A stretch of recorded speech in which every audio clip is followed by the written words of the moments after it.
Alright. Asante sana. Maridadi pozi tena pozi kibisha. Na ikiwa ni star moja tena maridadi zaidi, hapa basi tunakuja kulianza picha letu bishara Shakapara design kama hii, na tunakuingilia moja kwa moja hadi pale gerezani, ukipenda basi shimo la tewa ya uko ala endapo shisha. Kuna kikosi fulani cha kiwana polisi ambacho kile kuingerea aicheko maneno kikakuja kumpata hapa basi bila shaka pale jamaa fulani ambaye hapa basi bila shaka pale kwanza huyo anaendelea tu kuoshaosha raizi, ni kumaanisha ni moja kati ya mahabusu wa raizi. Ala, huyu mwana polisi amefurahia zaidi, kisha na maana ameweza kukamata moja kati ya magaidi ambao ni hatari kubwa zaidi. Na kwa hivyo arakuja kamwambia Vavaraye, wewe unajifanyaga hapa basi hatutawahi kukubamba, lakini sasa tuna evidence hata ya kukufunga, wacha tu na kukubamba. Hao ni wale watoto wote ambao umewaiteka nyara.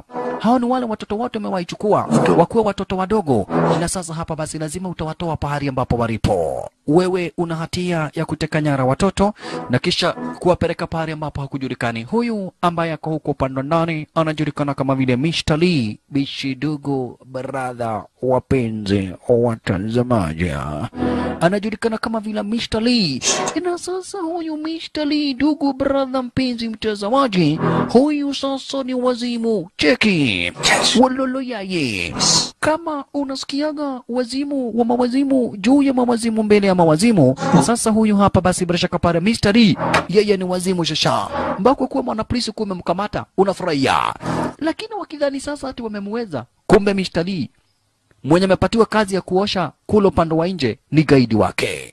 Alikuja kapata polisi. Olea, oi. Ay, abande, cheki damu. Ulolo yaye.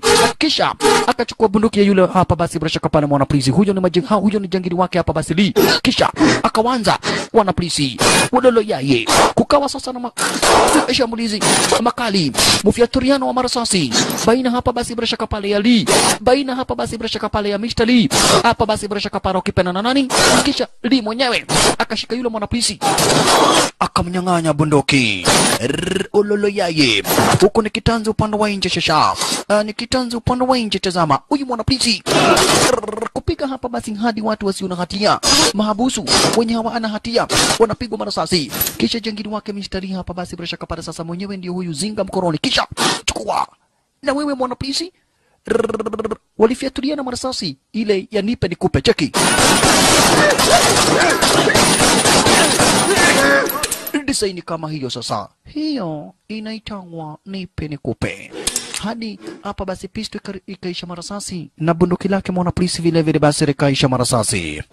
Walolo yaye. Washalala. Cheki maneno. Kisha sasa Mr. Lee achomoke. Ndio huyo shisha. Alishanyang'anya mwana polisi marasasi, kwa hivyo arapiga mlango marasasi design kama alishanyang'anya mwana polisi hapa basi bunduki, na kwa hivyo alipiga mlango hapa basi marasasi design kama hiyo, na kisha akakuchomokea shasha. Ni kafupi, ni kamodhe, lakini ni wazimu shasha. Temajohe moheu. Munaweka nani shimo la tewa. Sasa mwana polisi mwenye alikuwa amefurahia ndio huyu mwana polisi ambaye alikuwa na furaha zaidi. Kisha na maana sasa ameweza kukamata moja kati ya wale magaidi ambao ni wadedri zaidi. Cheki.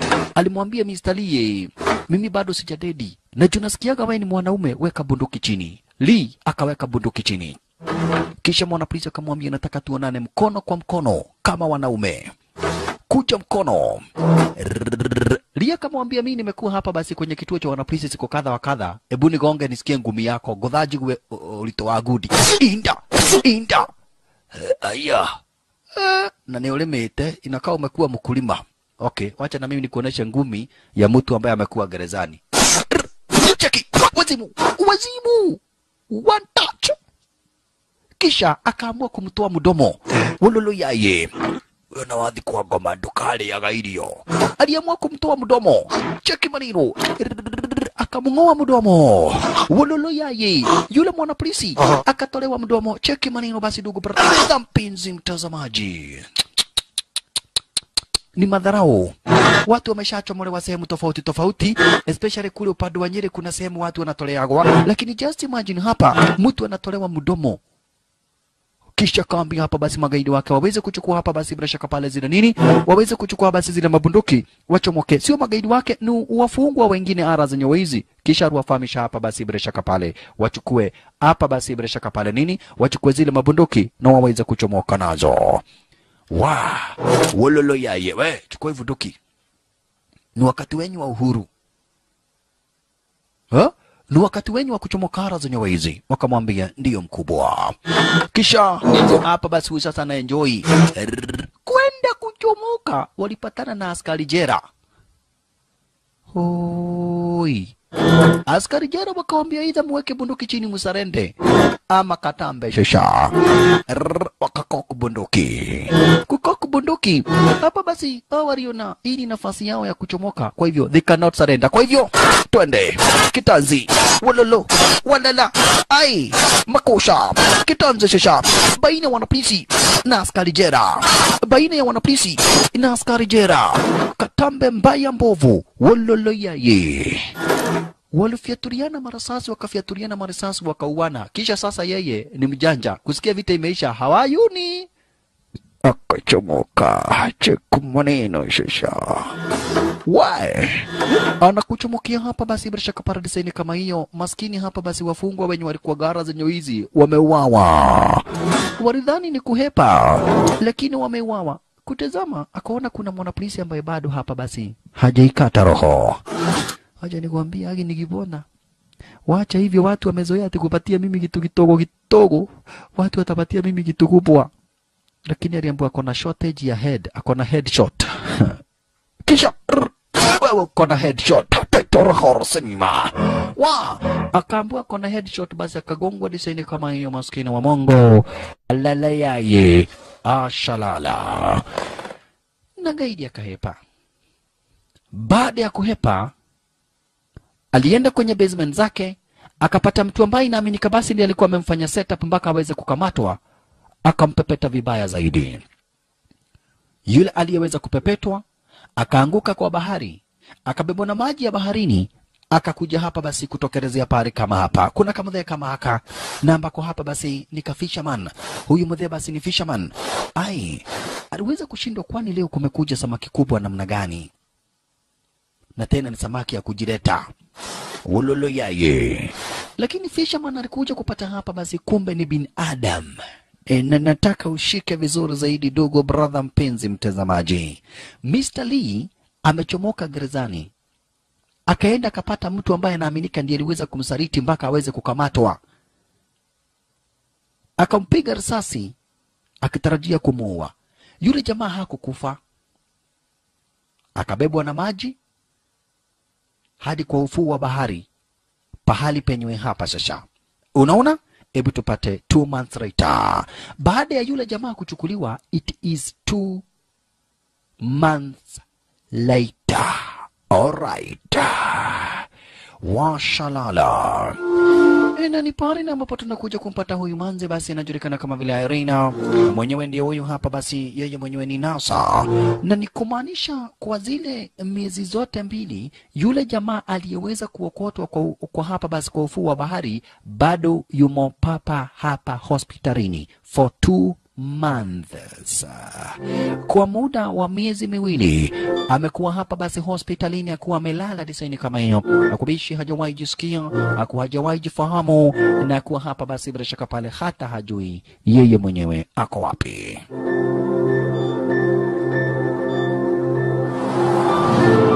Wololo yaye.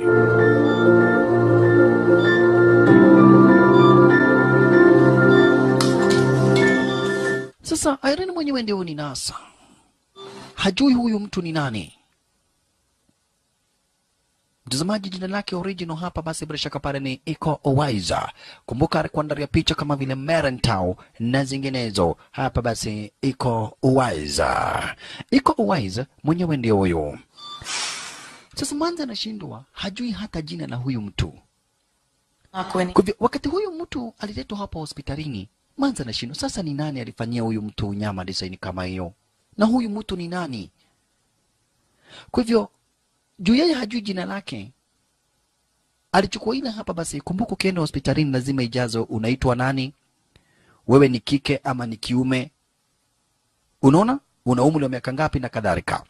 Kwa hivyo yule manzi alikuja akajaza hapa basi ati huyu mtu anaitwa Ishmael. Alimtafutia tu jina, naona, na akamuita Ishmaeli. Alright. Kisha akawa anamhurumia zaidi, na juu ni mgonjwa wake, ikawa wakati mwingine mpaka yule mama hapa basi anapolia pale hospitalini, mwanzo anashindwa huyu mtu atakuja kuamuka siku gani.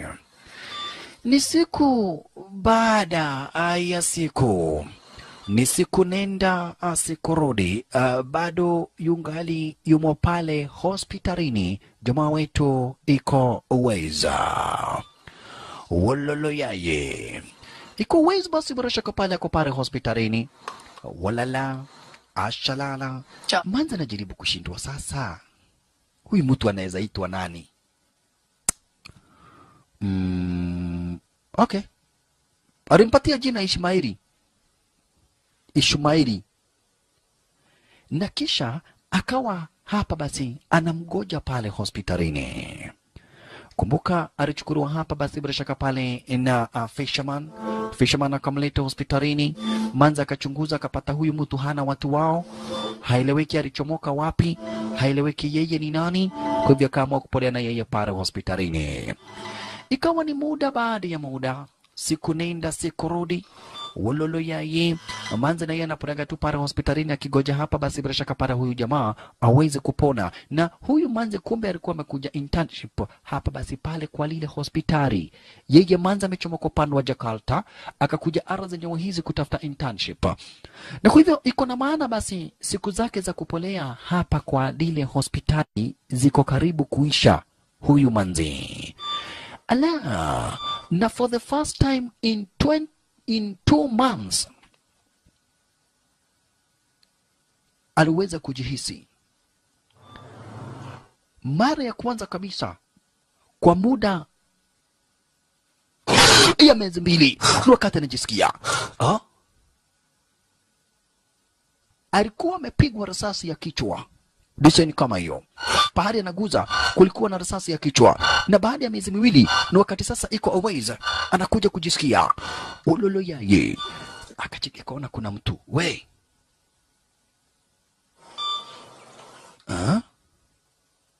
hajawahi tembea, hajawahi ongea, hajawahi jihisi kwa muda wa miezi 2.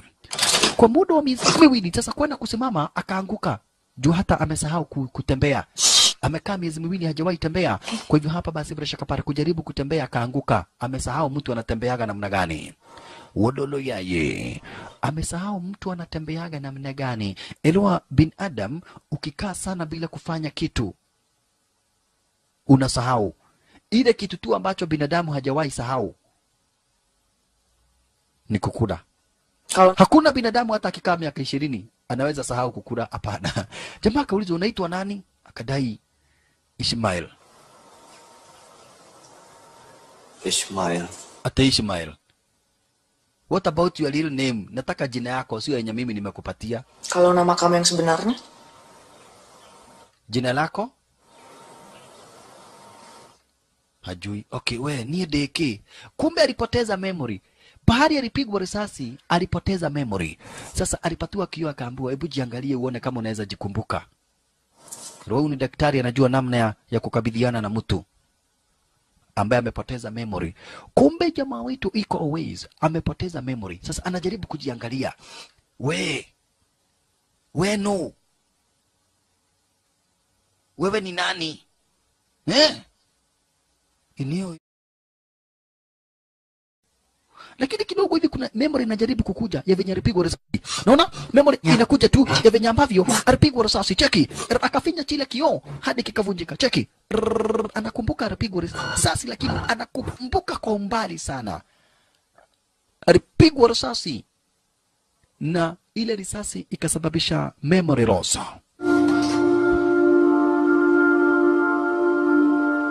Ishmael, kamu boleh bangun sekarang.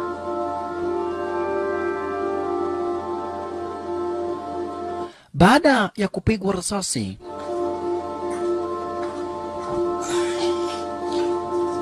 alipoteza fahamu. Kwa hivyo iko na maana jamaa wetu hapa basi hakumbuki chochote, hakumbuki yeye mwenyewe ni nani, hakumbuki alitoka wapi, hajielewi.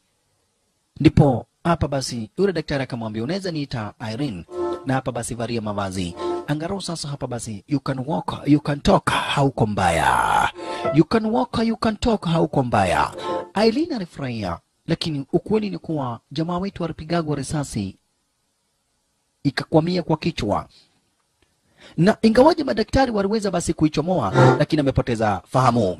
Alright, washalala. Irene anashindwa huyu mtu ameenda wapi? Ikaiweko, uko wapi? Ai, unaona wewe? Kumbe uko hapa. Umechoka? Ni kumaanisha sasa jamaa wetu ako poa, ile kitu tu hana ni memory, amepoteza memory. Kwa hivyo Irene alikuja kumchukua akamwambia wacha nikuonyesha hapa basi pahali wewe ulipatikana, hapa ndipo uliokotwa. Mwanzo Irene ni daktari, kwa hivyo anajua huu jamaa hana memory. Jamaa wetu anajaribu kukumbuka ni deo, lakini nakumbuka alikuwa pahali kulikuwa na watu, na hapo ndipo alipigwa risasi. Sasa anajaribu kukumbuka alipigwa risasi kwa nini, yeye ni nani, anaitwa nani, ametoka wapi. Sasa lile jambo linampea stress sana tena zaidi. Huko Manza akaanza kumpiga mapicha. Mwanzo kama vile nilikufahamisha, Manza alikuwa amekuja hapa basi kwa hii hospitali akiwa hapa basi intern, na sasa wakati wake wa kurudi upande wa Jakarta umefika, anataka kurudi. Alright. Na ndio sababu naona hapa basi anapiga piga jamaa wetu picha stara kama hiyo, akijaribu kukumbuka na anaona tu vivuri, hamna kitu. Yani the more anajaribu kukumbuka the more anasahau. Anajaribu kukumbuka venye alikuja hapa basi hakumbuki. Lakini mama alimwambia sikiza, Di situ tuh. uliokotwa pale na mzee ambaye ni fisherman anajulikana kama vile Romil. Romil ndiye aliweza kukuokota. Romil ndiye aliweza kukuokota, ndiye huyu ni fisherman. Ni mtu wa kutega samaki. Huyu ndiye aliweza kukuokota. Na wakati sisi tumekuwa tukijaribu kukutibu, tumeng'ang'ana sana. Lakini kuna tu vitu fulani tulibakia kwa kichwa yako. Na hapa kwa hili hospitali hawana vifaa za kutosha. Pengine tu tukupeleke upande wa Jakarta. Alright. Wakati huo ibu tuchumoke sasa pahali ambapo jamaa wetu walipo. Tukuja kupata jangili fulani ambaye ni muuzaji wa madawa za kulevya. Hari kadhaa kabishi ni muuzaji wa masiraha. Walolo yaye. Ni ambapo hapa basi bila shaka pale kumbe wakuwa wameparia design kama hiyo. Hawa sasa ni magaidi. Na huyu gaidi amekuwa hapa basi bila shaka pale akinunua vifaa kutoka kwa Mr. D. Shikana uelewe. Nilikufahamisha kuna jengi moja hatari kubwa sana anajulikana kama vile Mr. D. Na ni wakati sasa Mr. D anakuingilia. Wololo yaye. Kumbe kuna jengili fulani ambaye hapa basi bila shaka pale sasa amekuwa akinunua madawa za kulevya na masiraha kutoka kwa Mr. D. Amekuwa akinunua madawa za kulevya na masiraha kutoka kwa Mr. D. Check maneno. Endapo Mr. D alikuingilia, walifaa kufanya mkutano. Nyedeta goserero. Mimi hupenda sana kuchelewa. Haya. Makanya.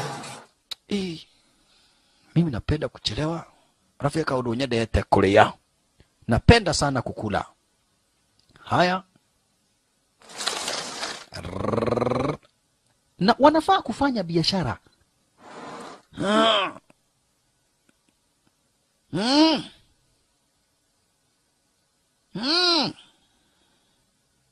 Kitagwa Murea Thundo. Mimi naitwa Murea Thundo. Saya. Na hizi mabunduki umekuwa ukiniletea na madawa za kulevya sio mzuri. Kwa hivyo hatufanyi biashara na wewe tena. Haya, Murea Thundo. Ni hizo bunduki zako ni fake. Na madawa za kulevya zenye unaleta zimeongezwa unga. Sama. Kwa hivyo niye deta Murea Thundo. Nimeangalia nikaona wewe ni wa wana. Na kwa hivyo sifanye biashara na wewe. Na apart from kutofanya biashara na wewe, nataka nikuue. Juu watu wanasemaga ati wewe unaitagwa father from hell. So kukuua itafanya mimi nitambuliwe. Negoganwa muno. Watu waache kukusifu ati wewe Mr. Lee, ati wewe ni mnoma. Watu wawe wanasifu mimi Mulia Thundo. Brother ya Munyua Mahua. Ibu, Oh, wewe ndio unaitwa Mulia Thundo Brother yako anaitwa Munyua Ihua. Okay. Sawa sawa. Kumbe na yeye Mr. Lee alikuwa amekuja na magaidi wake. Na unaona naye Mulia Thundo anataka kumdouble cross. Sasa huyu ni jangili wake hapa basi bila shaka pale. Nani? Huyu ni jangili wake. Mr. Lee. Nyinyi ndio mnataka kuua Mr. Lee. Nyinyi mnajua Mr. Lee ni nani? Sasa cheki masanari wake. Mr. Lee wazimu. Masanari wake Mr. Lee na ambaye ni wazimu upande wa mkono. Masanari wake Mr. Lee na ambaye upande wa mkono ni wazimu. Cheki manino. Aya. Ulele yeye. Shalala. Na wache huyo. Kuna mwingine sasa na ni Manzi. Huyu ako upande wa nje. Alikabidhiana na magaidi wake Mulia Thundo. Wote wenye wako upande wa nje. Kisha sasa cheki Manzi upande wa ndani. Kisu kwa mkono wa bunduki. Kisha Manzi akawanza. Ni Kamanzi ndiyo. Lakini upande wa mkono ni waya ya umeme. Ati nani? Waya. Waya. Waya ya umeme. Sasa. Ni Kamanzi isi. Kisu kwa mgongo. Upande wa nje wameondoa kando.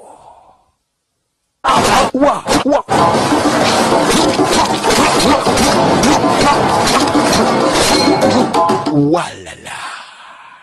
Huko ni upande wa nje. Magaidi wake Mulia Thundo wameonekana. Huku chukua bunduki.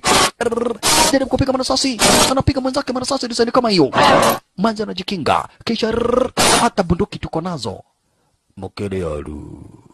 Hata bunduki tuko nazo. Sasa hao ni mama senaries. Hao ni majangili wake Mr. Lee.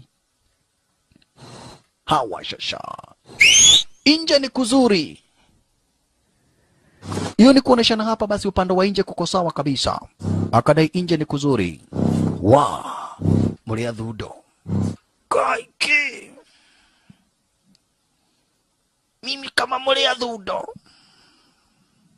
Brother yake Munyua Ihua. Sister yangu anaitwa Mushona Iroda. Kwenda kuchomoa bunduki. Cheki. Ati sister yako anaitwa Mushona Iroda. Iroda ile kwa alipigwa tuvijiti twa shingo. Cheki damu. Aish. Ulolo yaye. Anaitagwa Mr. Lee. Wenda unaitwa nani? Sasa cheki jangili wake Mr. Lee. Tumesikia huku mko na majina funny. Wewe na wewe unaitwa nani? He's not my boss. Tafadhali. Huyu sio mdozi wangu. Huyu sio mdozi wako? Huyu sio mdozi wako? Bunduki mnasema ni junk. You call my guns Chinese junks. Bunduki zangu mnaziita Chinese junks. boss. Kama bia goja. Niko na kitu muhimu sana naweza kuambia. Usiniue. Kuna mtu alikusaliti. Mkampiga risasi. Mkadhani amekufa. Hakukufa. Huyo mtu alipatikana na alipelekwa hospitalini. Yule mtu alikusaliti ukashikwa. Nakumbuka. Mkampiga risasi mkadhani amekufa. Hakukufa. Mpaka huyu Manzi akastuka. I shot him. Cheki, bunduki kaekelewa hapa basi kwa makagari. Ona kavokera the handu hange, no tafadhali. Nigukiri sehemu cingikirathwo no hau tafadhali usipige hapo marisasi wewe guy. Usipige hapo marisasi. Akamwambia ni ukweli mama. Sikudanganyi. Huyo jamaa hakukufa. Mwenye alikusaliti akafanya uwekwe ndani. Hakukufa. Alishikwa akapelekwa hospitalini. Tafadhali. Okay. badala ya kuniua, wacha nitafuta huyo mtu nikuletee. Sawa. Nidehe wira, nimejipatia kazi. Pigwa risasi ya sikio. Gayo inekera ulege gayo. Umeniambia nisikupiga risasi ya makagare, sasa nimekupiga risasi ya masikio. Na hiyo ni kukusaidia uweze kwenda hospitalini utafute huyo mtu na uniletee. Otherwise usipotafuta huyo mtu na umlete, you know who I am. Hata wewe unajua mimi ni Mr. Lee na unajua mimi ni waya ya umeme. Kwa hivyo lazima uweze kumtafuta. Inaaminika kwamba na kuwa eti hapa basi bila shaka pale Iko Uwais aliweza kumsaliti huyu Mr. Lee na akafanya Mr. Lee aweze kukamatwa na wanapolisi. Hapo ndipo walimchukua na wakampiga marasasi Iko Uwais. Hatimaye basi kwa bahati ya Mwenyezi Mungu akabebwa na maji hadi kwake yule fisherman. Kwa hivyo Mr. Lee anaweza taka sana kumpata huyu jamaa na kisha hatimaye kummalizia sasa cha kabisa. Mwanzo anadai huyu mtu ni msaliti. Alright. Tukuja kumpata hapa basi Irene. Irene mwenyewe ndio huyo. Na Irene unasikia hapa basi yeye alikuwa amechoma kwa upande wa Jakarta. Kwa hivyo hivi karibuni anarudi upande wa Jakarta. Wakati huo Jangili alikuja hospitalini, na sababu ya kukuja hospitalini ni kujua story kuhusu Iko Uwais. Kwa hivyo alianza kuhanda manasa. Wewe iko kitu gani unasumbua watu hapa? Nataka daktari, nimeumia sikio. Sasa Irene alikuingilia, we kama ni maradhi yalete kwa daktari. Akamtibu vizuri zaidi. Cheki kisikio venye kiripigwa marasasi. Na usije ukasahau plan na nia ya huyu gaidi ni kujua pale ambapo Iko Uwais alipo. Gua denger katanya ada orang sekarat di pantai. Terus dibawa ke sini, dirawat di sini. Saya merawat banyak orang. Ako wapi yule mtu mliokota kwa ufuo wa bahari? Yule mtu ambaye mliokota kwa ufuo wa bahari, huyo ndiye mtu na ambaye ninataka. Selesai, Pak. Bapak boleh pulang. Udah ya. Terima kasih. Ako wapi? Either uniambie pahali huyo mtu alipo ama nikufanyie madhambi. Uniambie pahali huyo mtu alipo ama unifanyie madhambi ama nikufanyie madhambi. Maza kamwambia nitaita security. Mimi ni gaidi, sio gopagi security, hata naweza kuitia we. Security kujeni. Security. Sekarang lu lihat gua. Kuna mtu anakuja. Umeona vile nimegoga polisi? Atau anak pan. Ako wapi? Nitakunajisi na hakuna kitu ambacho utafanya, wala hakuna pahali utanipeleka. Nitakunajisi na hakuna kitu ambacho utanifanya, wala pahali ambapo utanipeleka. Kwa hivyo ni ufanye speedy. Lakini kidogo hivi Iko Uwais alikuingilia. Unauliza daktari wangu kitu gani? Na sasa jamaa wetu hajui huyu mtu ni nani. Kumbuka alipotezaga memory. Alipoteza memory, sasa hajui huyu mtu ni nani. Akachukua chupa, pigwa ya kichwa. Pale tu ambapo arapigwa risasi woye. Pakagongwa pakaanza kuvunja damu. Ololo yaye. Aisha. Lakini sasa kumgonga huyu jamaa manzi ni kujikosea. Unagonga nani? Unagonga nani aise? Akaamua kumaliza. Kwenda kumaliza, Manza akamwambia no, cheki. Gaidi anachomoa bunduki hapa basi inagongwa magazine inatoroka peke yake. Bunduki linagongwa magazine inatoroka. Why? I can root your wreath.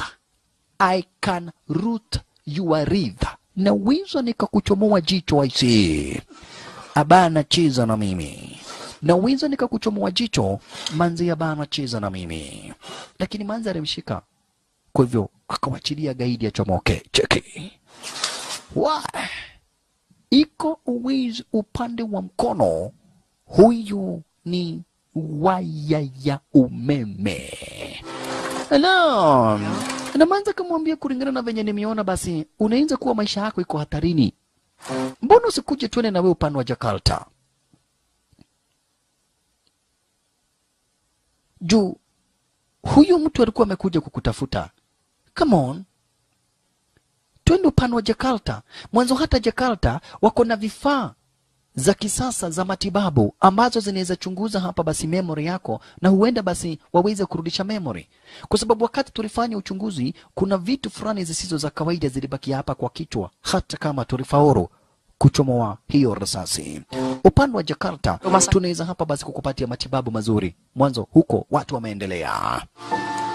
Lakini alimuuliza Manzi, najua unanipenda na najua umekuwa ukinishughulikia, na mimi sijijui mimi mwenyewe ni nani. Je, iwapo iende ikiwe basi mimi sio mtu mzuri, utaendelea kunipenda? What if I'm not a good person? Would you still be there for me? Lakini Manzi akamwambia hapana, wewe ni mtu mzuri, utakosa kuwa mtu mzuri ukuwe mtu wa aina gani? Lakini akamwambia I'm serious, juu nataka kuchunguza nijue mimi mwenyewe ni nani. Mwanzo sina memory na lazima nichunguze niweze kujua mimi nilitoka wapi, mimi ni nani, watu wetu ni akina nani. Hicho ndicho kitu ambacho nataka kuchunguza. Lakini ile kitu nitakupromise ni kuwa one day one time nitakuja kukutafuta baada ya mimi kujua basi mimi ni nani. Manzi akamwambia basi hii kuna simu iko na namba moja tu yangu, najua hauna memory, siwezi nikataka kukupatia simu yenye iko na manamba mingi. Hapana, hiyo simu iko na namba yangu tu peke yake. Ukitaka kunipigia basi unanidungia. Wacha niende nimaliza masomo yangu, maybe one day one time nitakuwa daktari mzuri na utakuwa unakuja kudandia hapa basi, ama kudoea matibabu ya bure. Hai, after nimeshakuwa hapa basi bila shaka pale daktari wa maana kamdandia stara kama hiyo.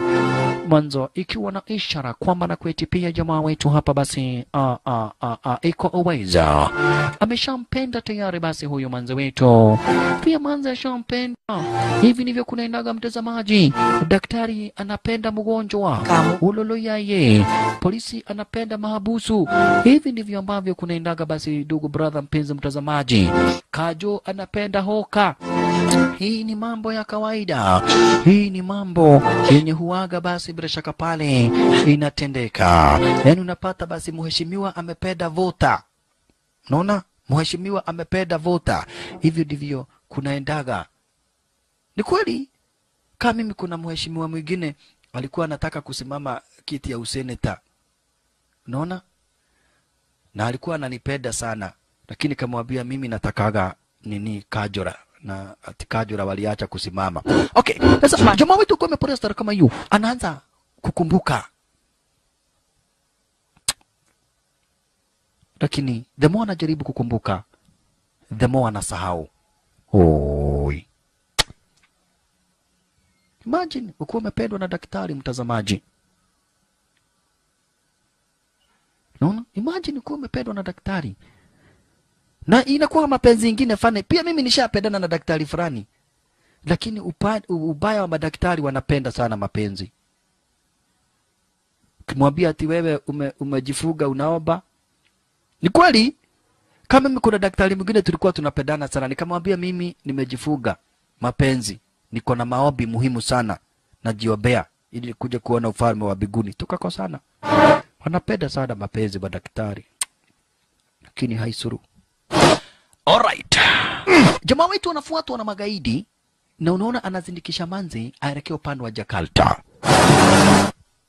Magaidi wakadhani jamaa wetu wameandamana na Manzi.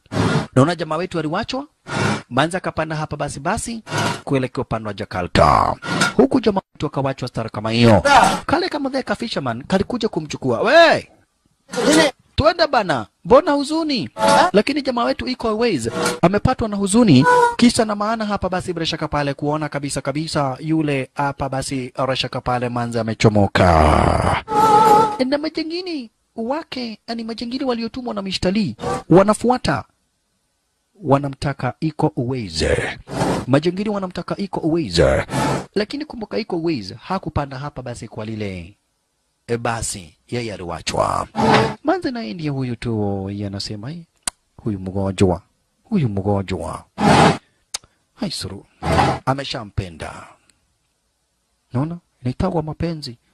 Kwa hivyo hata kama wewe uko hapo na unaweza taka kupendwa na daktari, ngojeka uende hospitali alafu waambie daktari, can you love me? Uone ile shindano utadugwa, uambiwe uko na kichwa baya. Unadugwa shindano ya mwenda wazimu. Chunga sana. Alright. Magaidi wakasimamisha lile basi na wakaua driver. Makosa. Majangili waliua driver. Kisha na maana wanamtaka Iko Uwais na wanadhani Iko Uwais ako ndani ya hili basi. Makosa. Where is he? Abdi. Na unasikia wao wanamuita Abdi na Manze anamuitaga Ishmael. Kwa nini? Kwa sababu Ishmael ni jina ambalo Manze alimbatiza, lakini majangili wanamjua tangu zamani, wanamuita Abdi. Kwa hivyo Manze alimpigia simu akamwambia kuna watu wako hapa na ni wewe wanataka. Wameua driver. Wameua driver tayari. Tumia GPS ujua pahali niliko. Wakaanza kuua watu. Oyeyai. Makosa. Walianza kuua kila mtu. Walianza kupiga kila mtu marasasi. Walianza kupiga kila mtu marasasi. Makosa. Wanapiga kila mtu marasasi. Makosa tena, makosa makubwa zaidi. Wanapiga kila mtu marasasi. Just imagine kwa lile basi, huku wakimtafuta Iko Uwais. Wako na haja tu na Iko Uwais. No wonder wanapiga kila mtu marasasi. Kumbe kulikuwa na kamtoi kwa lile basi, kulikuwa na mama na mtoto. Mamake yule mtoto akapigwa marasasi. Sasa mtoto akaanza kuita mamake, Adek, jangan sedih. Mama udah sama Tuhan. Mamako amekufa. Kwa hivyo hata wewe kufa umfuate. Kumbe mwanzo wetu wa Irene bado hajapigwa risasi. Kwa hivyo alichomoka akawaambia, tafadhalini ngojeni. Wakasema, huyu ndio walikuwa na Iko Uwais. Ako wapi? Ako wapi Abdi? Abdi ni nani? Wacha kujifanya mulikuwa na yeye. Yule jamaa mulikuwa na yeye hospitalini ako wapi? Tutakuwa nani? Tutakuwa wakakoka bunduki. Wololo yaye. Utatuambia pahali alipo. Utatuambia pahali alipo. Na ndipo majangili wakaona wakiwa na huyu Manze na yule mtoto itakuwa ni rahisi sana kumpata hapa, basi bila shaka para Iko Uwais. Kwa hivyo wakachomoka. Kisha magaidi wengine wakatumwa wakuja wateketeze lile basi na zile miili ili onekane kama ni ajari. Haya, jamaa wetu ashafika. Jamaa wetu ameshafika. Cheki maneno. Jamaa wetu Iko Uwais tayari hapa, basi bila shaka para ameshakuingilia. Anamtafuta Irene. Oye. Irene! Naona mpaka venye anafikiria kitabu akumbuke ile jina. Inamtaabisha sana basi kukumbuka tu lile jina. Irene uko wapi? Watu waliuawa, watu wengi zaidi kwa lile basi, watu wasio na hatia. Wale majangili ni wanyama manzi. Wanaua watu wasio na hatia. Oye. Anashindwa Aileen ako wapi? Akapata zile goggles. Zile miwani zake Aileen. Zile miwani zake Aileen ziko hapo. Kisha akaona dim fulani ako na manywele akasema, oye Aileen. Oye Aileen. Itakuwa wamekuoa Aileen namna gani? Aileen. Lakini kucheki hiyo Aileen ni mwehaki. Sio ni mwehaki we. Ako wapi Aileen? Na sasa kuna majangili wametumwa wakuje wateketeze hili basi. Kuna majangili wametumwa wakuje wateketeze hapa basi bila shaka pale lile basi. Kuna majangili wametumwa kuja kuliteketeza lile basi. Wakafika. Wamekuja na petroli na kibariti kuteketeza. Washalala. Lu, biar gampang dibakar. We. Aya. We huku kufa? Ha? Okay, natafuta rafiki yangu kwa jina la Irene alikuwa hapa. Oh, okay. Ah, sawa sawa. Mfuate, amekufa. Jangili akachomoa panga. Gai. Ni wake faga. Huh? Ni ya nini panga? Kwanza ikakwama. Panga ni ya kukatakata. Unauliza panga ni ya nini? Unauliza panga ni ya nini? Niko serious, nimekuja kukata. Wa, jangili mvunjwa mkono. Yule mwingine na yeye ndiye huyu. Salala, iko uweza. Hakuna kitu anakumbuka na hajui wanaulizana nini na hawa magaidi. Hakumbuki chochote. Iko uweza. Salala, ulolo yaye. Iko uweza. Walalala, ukabamano wake beti. Iko uweza. Wekwa kando. Walala. Shalala. Iko uweza. Vita zimechacha na sasa yeye hajui hawa watu wanamuuliza nini. Hajui wanaulizana nini. Punde si punde alimwagiriwa petroli, kisha huyu akachukua kiberiti. We wakeji na ajoi ya tevavara hii. Waka yeye kando. Jamaa kona kiberiti anataka kumchoma jamaa wetu. Gaidi kona kiberiti. Uko moshine. Kuja uchome yeye. Woye. Shingo. Uvunja shingo. Yule mwingine ndiye huyu na kiberiti. Chunga iko uweza. Huyu anakuja na kiberiti. Kiberiti shisha. Taka kumteketeza jamaa wetu. Jamaa wetu kwenda inaakishwa. Akafungwa mdomo. Akafunikwa mdomo shisha. Ili asizime chile kiberiti. Walalalalalala. Ashalala. Na jamaa wetu akachukua risasi moja yenye ilikuwa imemwagika hapa. Akatumbukiza kwa jicho ya yule gaidi. Tumbukiza kwa jicho la yule gaidi. Kisha akaisukumia. Akatindeka daini. Akaisukuma ndani kabisa. Wae. Kisha ngangana kuchukua kile kiberiti na akazima. Wabe. Digehea leo. Siwezi chomwa. Kulikuja mwingine na moto kubwa. Mwenge wa moto shasha. Akarusha kule ndani. Na jamaa wetu akokula pando ndani na amemwagiliwa petroli. Jamaa wetu akokula pando ndani na amemwagiliwa petroli. Kisha jangili akafunga mlango wa lile basi. Alalaye. Shalala. Mlango umefungwa na basi linateketea. Oye. Atafanya nini jamaa wetu? Vunja kioo. Vunja kioo. Salala. Na moto imekuwa nyingi. Moto imekuwa nyingi. Na kuna petroli. Sasa moto ikashika zile mavazi zake. Moto ishashika hapa basi mavazi zake akaruka vunja kioo na kuchoma kwa upande wa nje. Ya kufika upande wa nje bado naungua.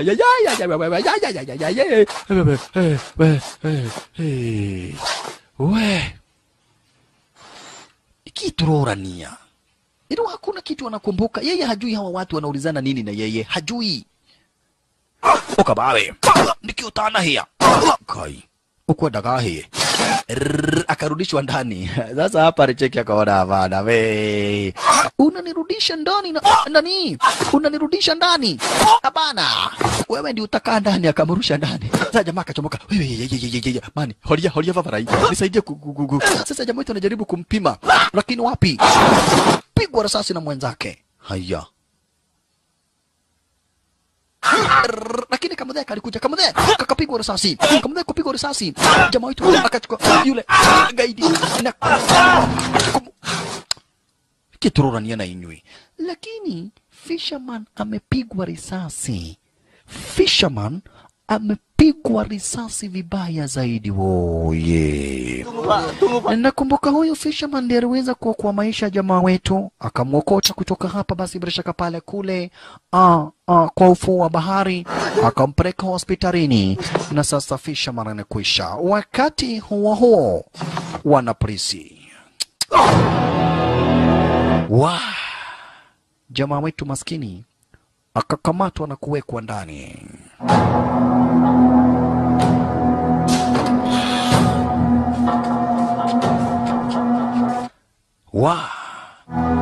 Wakati jamaa wetu alikamatwa na kuwekwa upande wa ndani, magaidi na wao walimbeba hapa basi bila shaka pale nani? Yule jangili mwenye alikuwa amepatiwa kibarua alibeba Manze na yule mtoto.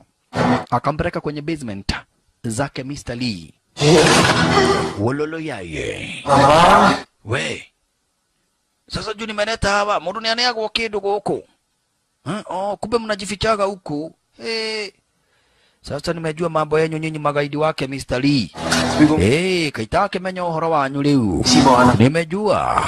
Alafu sasa simugeua aka katoto. Aka katoto kadogo akana umuhimu. Kadino niraria muno ii. Mbona muniongoreshi? You talk too much.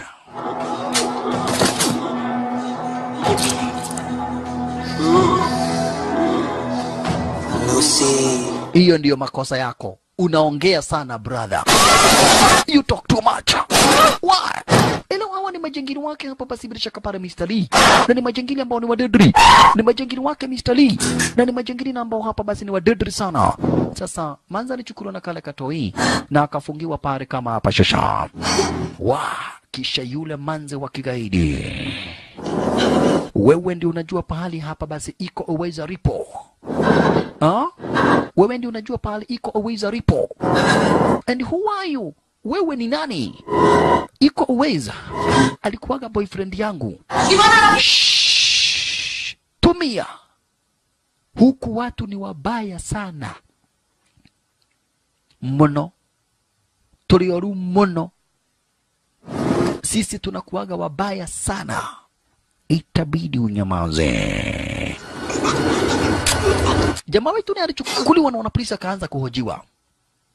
Wanapolisi hawana habari. Yeye hakumbuki chochote.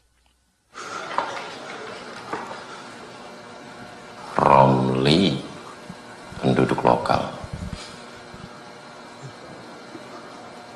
Apa hubungannya dengan Anda? Sahabat. Uhusiano wako na huyu mwenye alikufa fisherman ni nini? Cerita. Akadai sisi ni mabishti. What happened? Kuna manzi na ambaye ni rafiki yangu alikuwa kwa hilo basi. Akanipigia simu. Kufika nikapata kila mtu amekufa. Lakini yeye hayupo. Na sasa huyo rafiki yangu kutoka upande wa Jakarta kwa jina la Irene ndiye ninataka kufuata. Lazima nimtafute. Orang-orang di dalam bus. Na watu wote nani aliwaua? Tumetoka de mimi sijui, nimekuambia ukweli. Rafiki yangu alinipigia simu. Akaniambia kwa taabani. Nikaenda kumcheki. Okay, hebu tokeni. Wanapolisi wanamjua jamaa wetu. Mwanzo jamaa wetu ndiye aliwasaidia kumshika Mr. Lee. Lakini yeye hakumbuki. Yeye hakumbuki. We, ni mimi na wewe sasa.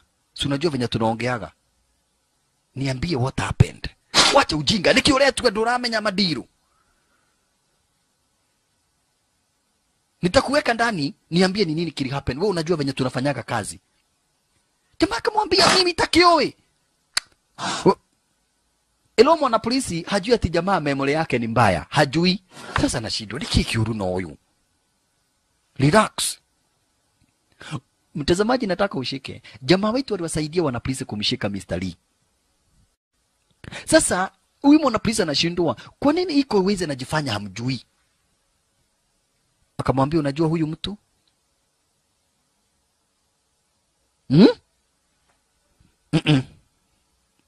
Bantu ingatanmu. Kamwambia acha basi nikupeka story kidogo. Maybe hii story itafanya ukumbuke.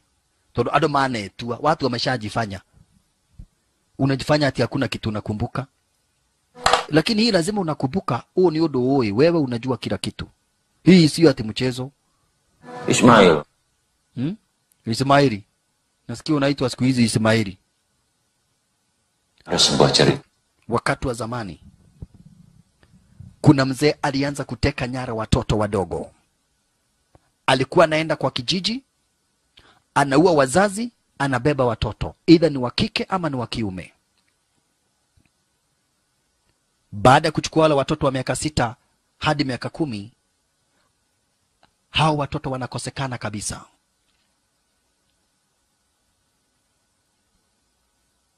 Anaenda anawatrain, wanakuwa wauaji, waraguzi wa madawa za kulevya na waharifu. Hivyo ndivyo huyo mzee amekuwa akifanya. Jina lake ni Mr. Lee. Sasa manze na yeye ndiye huyu maskini wa Mungu Irene akakatwa mdomo. Sasa atiyo ni salamu na yule manzi wa kigaidi. Kisha gaidi, yule manzi wa kigaidi akapeleka hapa basi zile picha kwa Mishtali. Jamaa yetu akiendelea kuambiwa Mishtali amekuwa hatari sana. Mwanzo alichukua wale watoto akawafanya watoto wake, akawalea na akawatrain wakawa wauaji, waraguzi wa madawa za kulevya, watengenezaji na watumizi na wasafirishaji wa madawa za kulevya na masilaha. Huyo gaidi amekuwa ni gaidi ambaye ni hatari kubwa. Ako na kikosi chake, na ni kweli, cheki kikosi chake Mishtali. Na hapa ndipo ambapo anatengenezea madawa za kulevya. Hapa ndipo ambapo anatengenezea madawa za kulevya. Hapa basi bila shaka Paro ukipenda yule gaidi kwa jina la Mishtali. Aliletewa picha ambazo zinimfanya hapa basi Mishtali aweze kujua vizuri zaidi kwamba na kwa eti hapa basi amepoteza memory. Kwa hivyo Mishtali akatuma magaidi. Mishtali akatuma majangili wake akawaambia go get him, kill him. Na ako wapi? Kwenye kituo cha wanapolisi. Na Mishtali ametumana wapi? Kwenye kituo cha wanapolisi. Wametumwa wakafanya nini? Wakamuue Iko Uwais. Iko Uwais anaelezewa na mwanapolisi akaambiwa 2 months ago, zaidi ya miezi miwili iliyoweza kupita, kuna mtu alitusaidia kumpata Mishtali pahali ambapo anapata chakula chake bila mabodyguard, bila ulinzi. Tukaingia tukampata pahali pake pa majificho. Tulisaidiwa na mtu mmoja kumkamata design kama hiyo. Mishtali ni mjanja. Wakati aliona wanapolisi ni wengi, sasa hii ni mwanapolisi anamuelezea Iko Uwais. Kwa maana kwetu wakati ambapo hapa basi Mishtali aliona wanapolisi ni wengi, akasarenda. Baada ya kusarenda akafaulu kuhepa kwenye kituo cha wanapolisi. Baada ya kuhepa akampiga yule ambaye anatarajia alikuwa msaliti risasi. Na mwenye nasemekana alikuwa msaliti ni huyu. Sasa akaonyeshwa picha yake. Huyu waliishi kukura, kufanya kazi, kukaa pamoja na Mishtali. Huyo ndiye inasemekana ni msaliti na ndiye alipigwa risasi. Sasa umekumbuka? Ndio mimi hakuna kitu kama hiyo najua. Papo hapo kukawa na hitirafu za nguvu za umeme. Makosa. Wololo yaye. Kukawa na hitirafu ya nguvu za umeme iko na maana basi mwangaza ukachomoka na kukawa na giza. Hii iko na maana gani? Hii iko na maana gaidi amefika kwenye kituo cha wanapolisi. Iko na maana majengina waliotumwa kuja kumuua jamaa wetu Iko Uwais tayari wameshafika kwenye kituo cha wanapolisi. Wololo yaye. Mwanzo ugomvi uliopo baina ya Mishtali na Iko Uwais ni kwamba na kuiti hapa basi Iko Uwais alikuwa moja kati ya wale magaidi, kati ya wale watoto walichukuliwa kuwa watoto wadogo wakatrainiwa na kuwa magaidi wake hapa basi bila shaka pale Mishtali. Lakini Iko Uwais aliweza kumsaliti Mishtali kwa wanapolisi, wanapolisi wakamkamata. Na ni kwa sababu basi majangili walijaribu kumuua mara ya kwanza wakashindwa kumuua. Sasa wamejua kwa uhai na watamuwinda hadi waweze kumuua. Mwanapolisi kuchungulia alitumbukizwa kisu katikati ya mdomo. Cheki. Katikati ya mdomo. Kikatokea kwa shingo. Makosa. Yule mwanapolisi kumalizwa. Na unaona jamaa wetu amefungua pingu kwa kiti. Makosa. Jamaa wetu amefungwa kiti. Amefungua pingu kwa kiti. Kisha jangili mwenyewe ndiye huyo shasha. Wanamuelewa, wanamjua vizuri zaidi Iko Uwais. Mwanzo wamelewa na wakatrainiwa pamoja. Wanamuelewa, wanamjua vizuri zaidi Iko Uwais. Mwanzo wamelewa na wakatrainiwa pamoja. Ni venye tu Iko Uwais arageuka na akawa msaliti, akaanza kuseti magaidi kwa wanapolisi, zaidi akaseti mdozi wa magaidi kwa wanapolisi. Who are you? Oh, nie mimi naitagwa kukata mtu akufe. Ololo yaye. Maskini sasa jamaa wetu na amefungwa. Na amefungwa. Ai.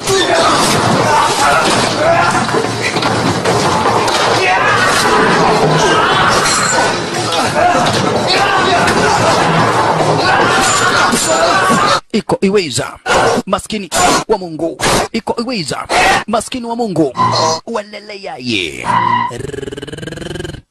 upanga umedunga paroti kando ra salala wololo yaye ayayayayayaya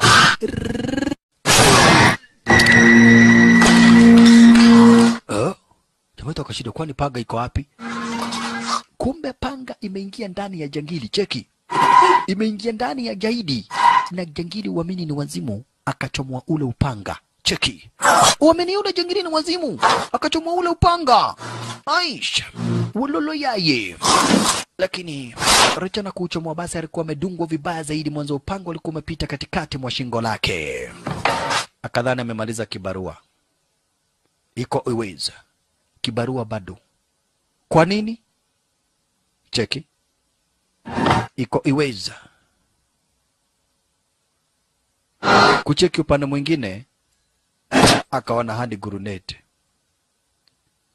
Hata pale sina memory, kana makao ni decoy. Akachukua meza akajikinga. Cheki, mlipuko ukamrusha, walele yaye. Meza ndio ilimsaidia. Hii kuna maana majengini wengine wengi zaidi wa kuara za nyoa hizi. Kisa na maana mission kumua, walele yaye. Iko iwiza, chukua pisto, piga huyo marasasi, piga mwingine marasasi, ina mwingine marasasi bado.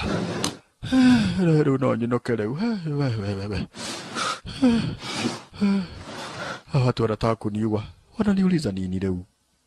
Watu wananiuliza nini? Iko iweza akaamua kuchomoka sasa. Angarau sasa anaona anaweza chomoka. Wana polisi wameuawa. Kufika hapa akaona magaidi wengine kwa mlango. Wameshaua wana polisi. Na wakachomoka tu pole pole kimosmos. Nikitororania. Ni ukomenya. Wase tunaulizana nini? Usijali, utajua tu. Kujua utajua tu. Usiona ati kama ni utajua. Hey!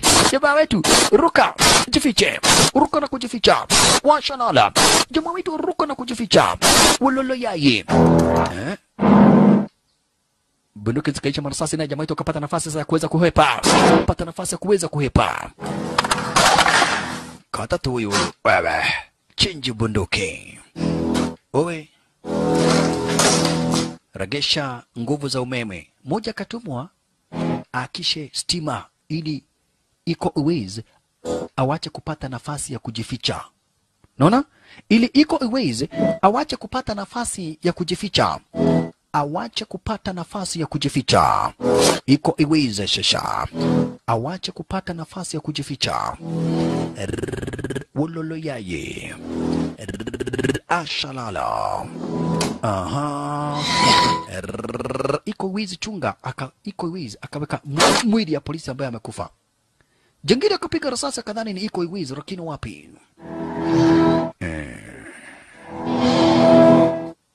Na gaidi moja ameenda kuhakisha stima, na iko wizi na yeye amejificha hapa nyuma ya huyu gaidi. Kabla hajashika gaidi, stima zikaakishwa. Cheki. Dagenyo na aya. Mane madharau. Ole adamu kuheriria. Nani ya kuoni? Unasema na wewe ni unanyo nai. Kuniona unaniona, lakini siwezi nikakubali unipiga marasasi. Memory wage inapotea. Lakini memory ya vita haipoteagi. Marai, memory ya vita haipoteagi. Vita bado nakumbuka kupiga watu. Jaribu kwa haribu lile bunduki. Nakumbuka sasa hawa ni mamasinari. Aka sio kama mgonjwa. Huyu ni jangili ambaye ni masenari. Itabidi uchunge sana tena zaidi. Iko iweza. Itabidi uchunge sana manzi tena zaidi. Iko iweza. Itabidi uchunge sana tena zaidi. Ashalala. Jangili anamuwinda sasa pole pole. Mosa. Chunga sana, iko iweza.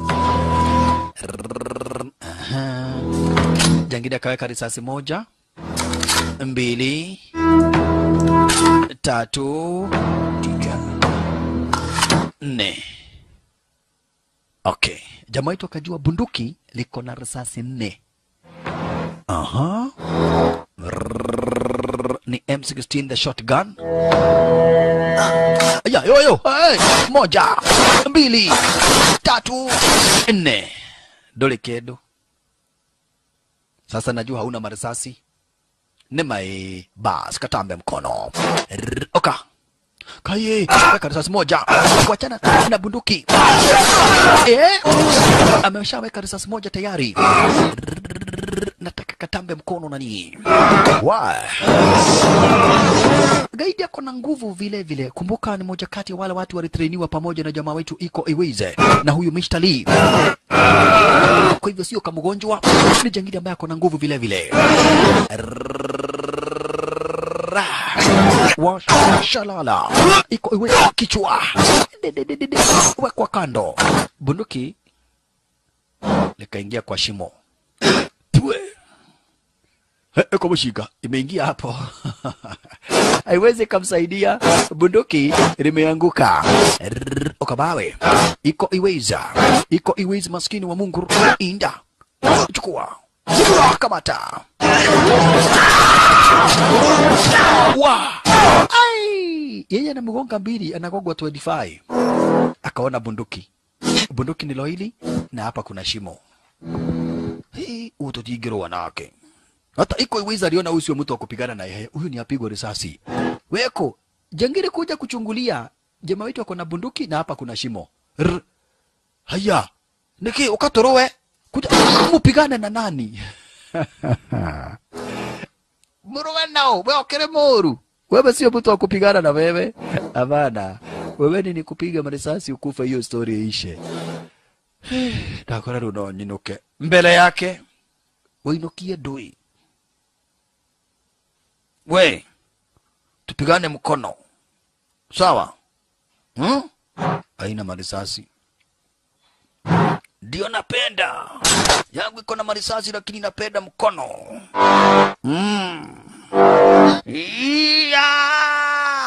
Walolo yaye. Washalala. Urunijitu bana. Chunga sana. Iko Iweza. Banze chunga. Walalalalalalalala. Washalala. Chiki. Manino. Ai. Ugongeshwa wekwa kando maskini wa Mungu. Ukabamwano. Maskini wa Mungu. Aisha. Iko Iweza. Hurjitu ni dedri bana. Hurjitu ni dedri sana. Wachana. Na mimi. Doko igua.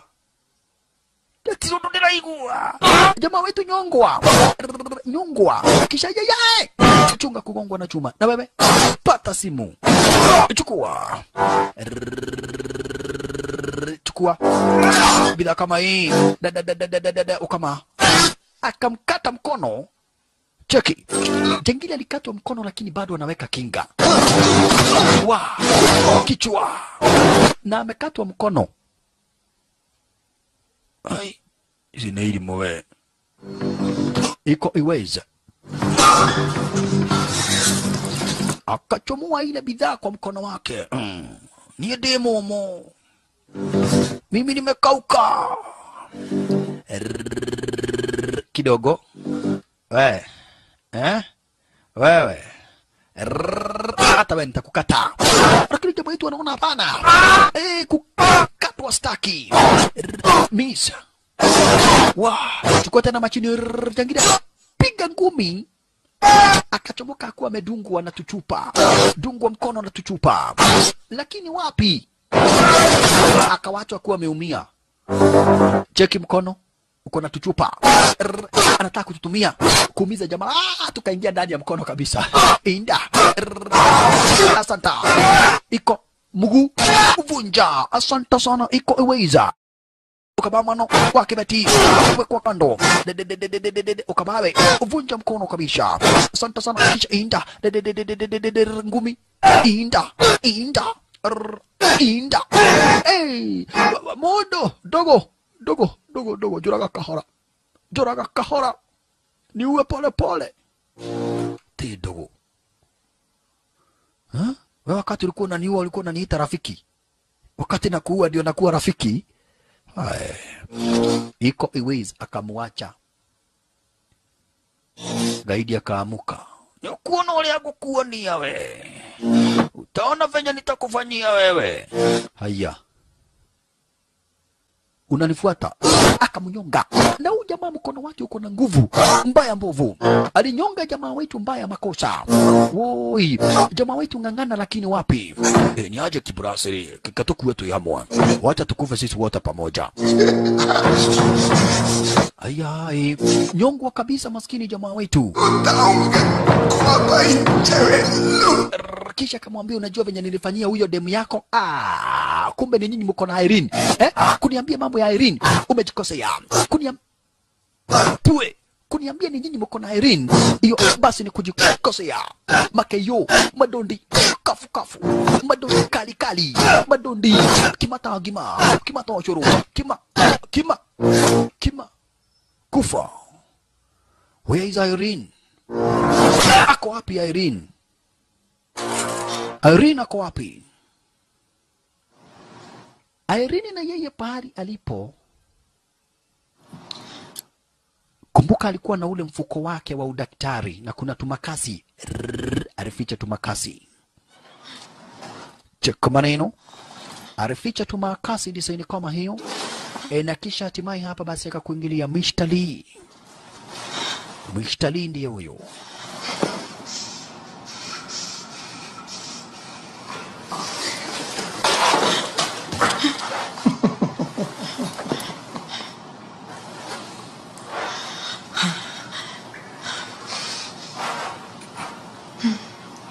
Cari kamu yang tolongin Abdi. Wewe ndiye uliweza kumwokoa Iko Uwais. Kama itu bagus kan? Abdi, kumbuka wanamuitaga Abdi. Akamwambia hapa basi Iko Uwais huyu Abdi alifaa kuwa mwaminifu kwangu, lakini akanisaliti. For the first time in my life nikawekwa ndani. Na yeye, he won't live, he will die. Lazima akufe. Iko Uwais akiwa hapa basi bila shaka pale kama hapa akuwa kwenye hizi territory, anakumbuka kati ya magaidi yenye hapa basi ameua, na anaona kabisa hawa watu alishakuwa na wao, walikunywa na wakakula pamoja. Kumbuka Iko Uwais alikuwa moja kati ya hawa magaidi, lakini akaona vitendo zenye wanafanya si poa, akaamua kusariti mdozi wao kwenye kituo cha wanapolisi. Baada ya mdozi kukamatwa, basi hapo ndipo mdozi alichomoka, alihepa na akakuja akampiga marasasi ya kichwa, wakitarajia Iko Uwais atakufa. Ikawabishi Iko Uwais hakudedi wala akabakia akiwa uhai. Washalala walolo yaye Iko Uwais. Sasa ni wapo hapa basi bila shaka pale Iko Uwais mwenyewe ndiye huyo alichukua simu ya gaidi. Bilang dia perempuannya ada di sini ya. Ambia huyo mtu tuko na mwanamke wake Tejo ni mwenye ameuawa. Lakini jamaa wetu akamwambia Tejo amekufa. What? Wale watu wote walikuwa wamenitumia nimewaua. Kamu masih ingat ayah kan? Unakumbuka mimi ni babako? Jamaa wetu akamwambia I remember everything. Hakuna kitu sikumbuki sasa. Mishtali, nakumbuka kila kitu. Bas, niko na Irene hapa. Na kama unamtaka, njoo umchukue. Irene. Niko na yeye. Kama unataka huyu manzi, ukuje kwenye territory zangu. Ukuje umchukue kwenye territory zangu kama unamtaka. Akacheki pale simu imepigwa, akajua basa. Nimejua pale gaidi alipo. Barabara.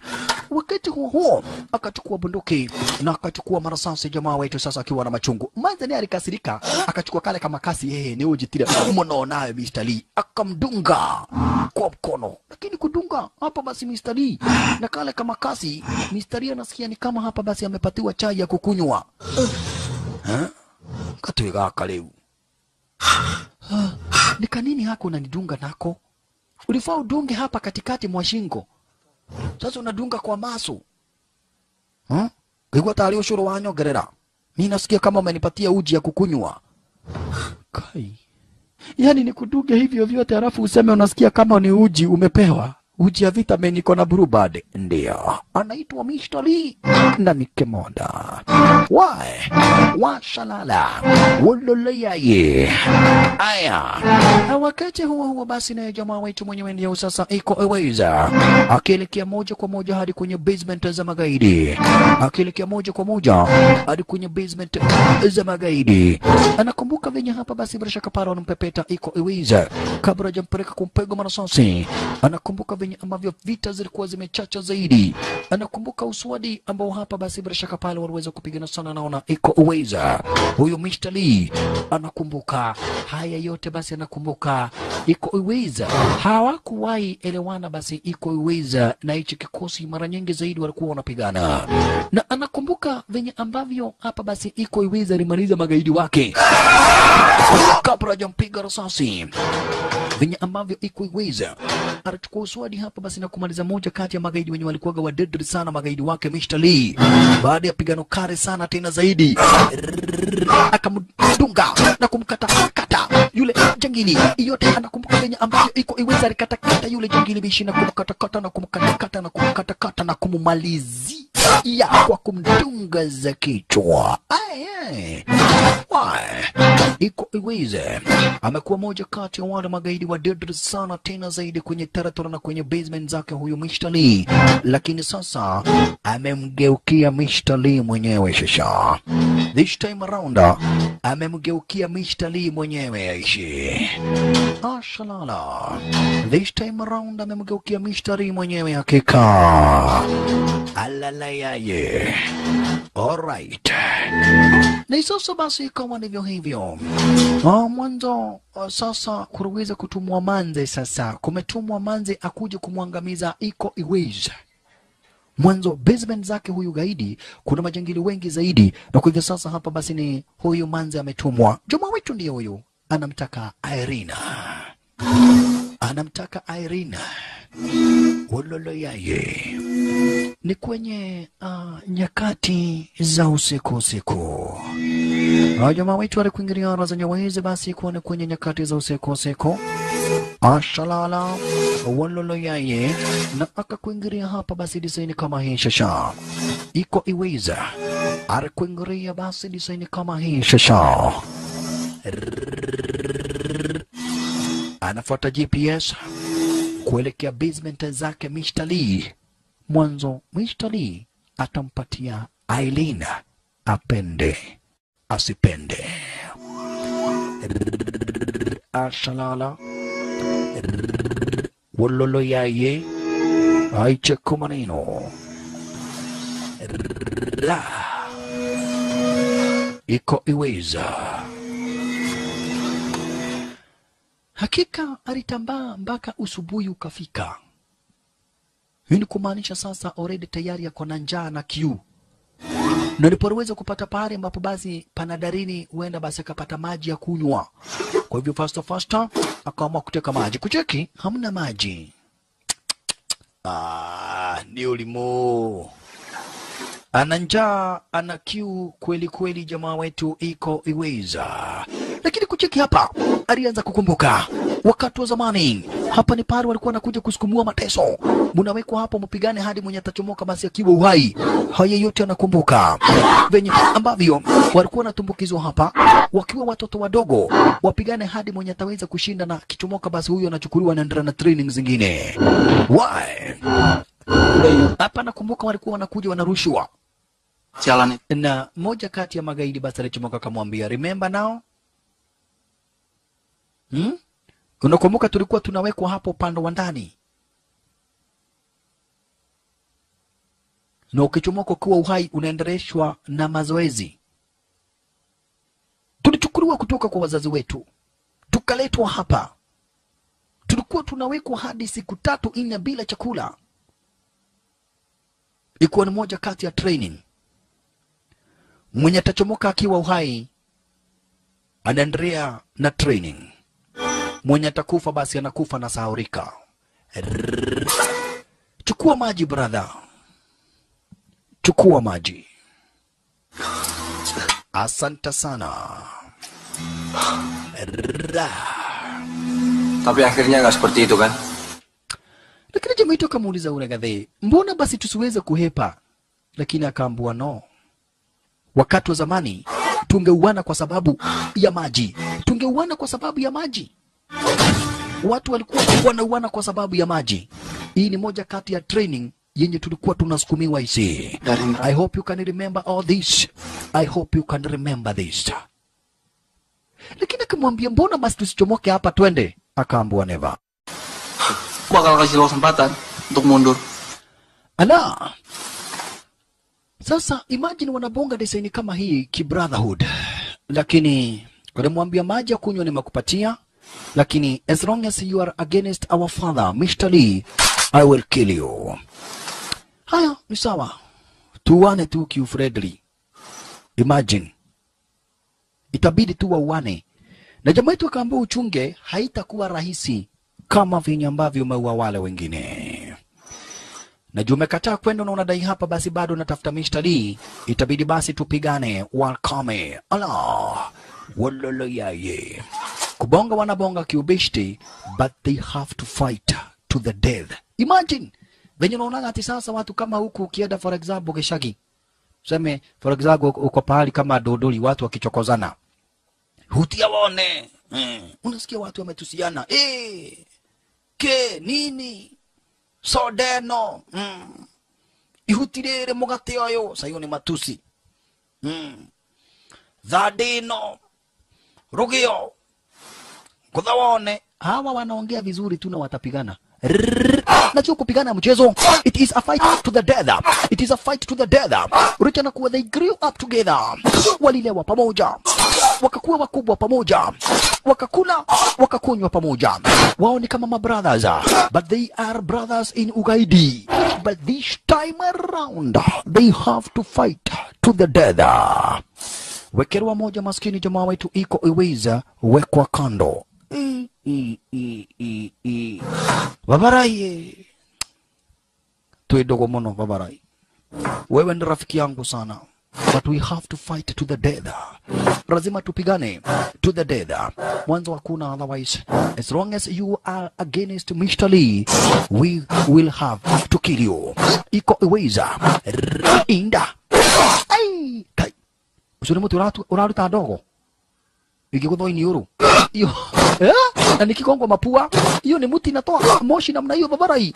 Nikigongwa mapua nitamalizwa. Ashalala. Ibi. Walala. Wewe ulisaliti mdozi wetu iko iweza. Ulisaliti mdozi wetu. Lakini namwambia mdozi wetu ni gaidi. Hatuwezi tukaishi kuwa magaidi. Tena huyu mdozi wetu aliua wazazi wetu ili atuchukue. Remember? Aliua wazazi wetu ili atuchukue. Iko uweza. Ai. Asalala. Wololo yaye. Nikitanzi sasa baina ya iko uweza. Ina beshti yake. Washalala. Wololo yaye. Aya. Cheki. Anakinga lakini anatandikwa. Anakinga lakini anatandikwa. Cheki ya maneno. Anakinga anatandikwa. Wow. It is a fight to the death. Only the strong to survive.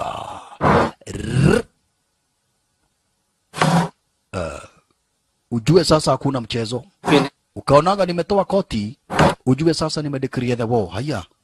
Nejoraga noi. Negagethie. Kama ni mauano, basi wacha na katambe. Iwapo ni mauano, wacha basi na katambe. Kwani iko nini? Kwani iko nini? Ha? Kama ni mauano, wacha beshi katambe. Iwapo ni mauano, wacha katambe. Ashalala. Cheko maneno patwa moja. Aya, asante sana. Aligongwa moja. Ai, akatapika uji na alikuwa amekula ugali. Anatapika uji.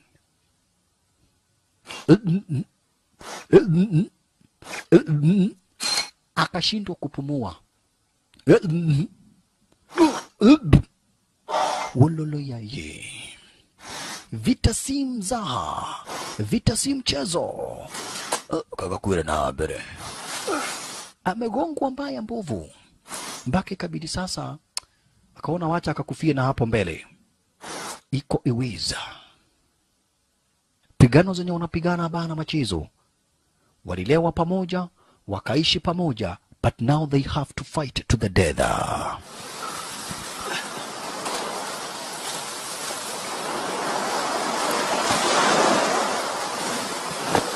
Karash.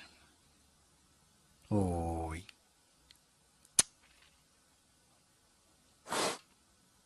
Chumetu wanamcheki gesho he. Oi gege katia. Nitafanya nini? At least nipumzike. Lakini punde si punde. Wololo yaye. Yule manzi kajeya. Oya wewe. Wewe ulikuwa demu yangu. Kada magoro kile guku. We, geshohi. Nura kijita geshohi. Na nigekwire. Unajaribu kuniita kitu gani na mimi nilikufa? Geshohe Karasha. Wololo yaye. Pishto mkononi. Mesti selalu ngebelain kamu. Nakumbuka wakati wa zamani tulikuwa marafiki.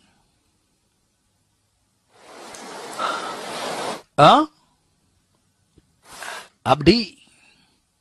Manza namuita jamaa wetu. Naye jamaa wetu akachora plan, akatafuta mchanga. Santa sana. Akachukua mchanga design kama hiyo. Maridadi pozi kibisha. Asante sana.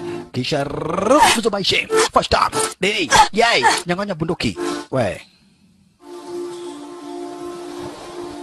Kamu pasti masih ingat aku kan? Unanikumbuka mpenzi? Rudi mpenzi. Ukihura ridhadhi nyuma adui, rudi mpenzi. Na akakumbuka manze kwanza ndiye alimpigaga risasi ya kichwa.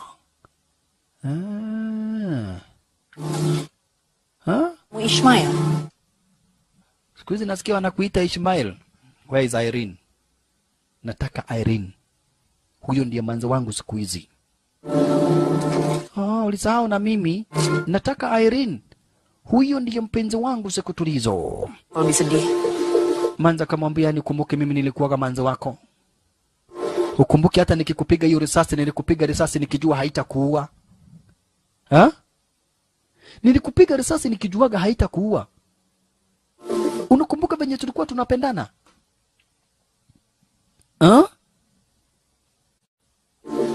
Ukumbuke? Wewe na mshiga. De adui. Ukinipiga risasi hapa nilikuwa adui. Sasa mimi niko na bunduki ndio tunakuwa wapenzi. Mpendo gani hiyo? Kule wedo ni kule kwedo na kukuwa wana. Kuna kupendwa na kubebwa ufala. Nakumbuka vizuri sana Rika. Mimi sitaki mambo ya ugaidi. Sitaki mambo yako, sitaki mambo ya Lee.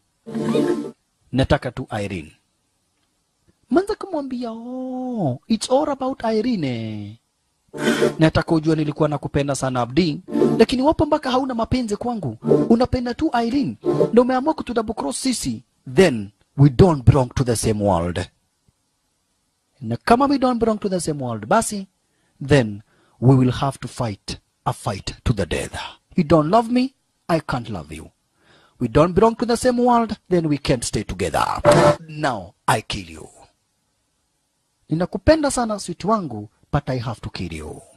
Rika akajitolea na kumwambia iwapo basi wewe si ugaidi mwenzetu, na iwapo haunipendi unampenda Irene, basi sasa sina otherwise, lazima niweze ku accomplish my mission. I have to kill you. Lazima nikuue bila huruma. Lazima nikuue bila huruma. Aya, Rika ako serious. Rika yuko serious. Ne anatumia chile kisu. Anatumia kile kisu. Anataka kumkatakata. Anataka kumkatakata kumaliza. Anataka amkatakate amumalize. Wololo yaye. Washalala. Wakwa kando. Ai. Jamaa wetu anamhurumia, lakini cheki venye Manze anamkata. Cheki. Manze hana huruma na yeye. Kwanza ako na wivu ati jamaa ako na manze mwingine. Sina huruma na wewe. Na kuhurumia kitu gani? Uko na manze mwingine. Unataka kutuacha. Na hata ushaleta manze mwingine ara zenye wizi. There is no way I can ever love you. There is no way I can leave you. There is no way I can let you live. Lazima nikuue. Lazima nikuue ukufe kuu. Lazima nikuue ukufe kuu. Rika anataka kumuua jamaa wetu. Chunga, katwa mdomo. Maskini jamaa wetu. Akitumbukiza manze kwa maji diseni kama hiyo. Katwa mkono. Yeye ako na huruma, lakini manze hana huruma. Manze hana huruma. Kwanza kuna machungu ati jamaa wetu ako na heroin. Hiyo ni machungu number 1. Machungu number 2, jamaa anataka kumwacha. And sasa number 3 ni mission yake kama venye ametumwa na Mr. Lee kuja kumwangamiza. Jamaa tunamwambia Rika, come on. Tunaweza wachana na Mr. Lee na tuende tuishi maisha mengine. Lakini manza na dai never. Wewe. Tuachane na Lee. Kuna maisha. Kando na Lee kuna maisha. Nenda ukaishi maisha kivyako. Lakini manza anamwambia no, nilikuwa nakupenda. Aya, ruo ni wendo. Ni gwendete muno sweetheart. Madira kuhura ni wendo. Ninakupenda sana mimi doge diga. Gwendete muno. Mimi nakupenda sana. Aya, ndo maana kama undu tondu wa wendo. Nishaona watu wanafanya mambo juu ya mapenzi. Ndio na mundu arahura mundu uguo ni kumwenda. Aya, nyongwa. Maskini jamaa wetu akaona ni gia serious. Kuwa moja. Kama ni cha serious, kisha wekelewa teke ya uso. Patwa moja. Wae. Unanina kukweda. Hata mimi ni kukupenda. Hiyo yote ni mapenzi. Wacha kwanza tuende half time. The half time. Kwa nini Man U versus Arsenal? Tuende half time. Hii ni Man U versus Arsenal. Tunaenda half time kitu gani? Achana na kisu. Wewe umenikatakata sana na hii.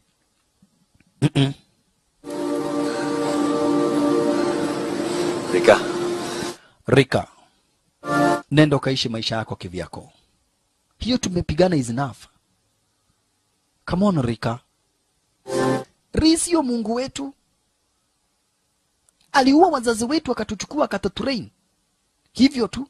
He's not our God, he's not our parent. Rika, go your way, I go my way. Tuanze maisha ingine.